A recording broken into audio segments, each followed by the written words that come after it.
We Gatuso. Gatuso. Sinasema na wewe. Hii nyumba yako ya ngapi ambayo kupanga? Hii ni nyumba yako ya ngapi unapanga? Sijakuelewa Bimkali. Kwa sababu unajua una mke. Umundani ufagio ununui. Hela yataka ulipi. Hela ya ulinzi ulipi. Nani akufanyia usafi wewe?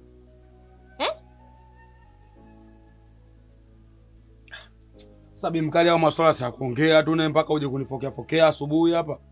Kuongea nini? Mbona wakati wa kwenda kunya ukumbushwi kwenda kunya? Unaenda tu chooni kwenda kunya wewe.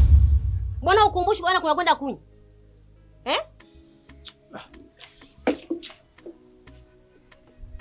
Nasema na wewe unatupa kikombe. Wewe sikia Bimkali, mimi baadaye nikija nitakuzingatia baridi. Yaani unanisumbua tu, unanisumbua hata sikuelewi. Kupangisha majambazi ni shida.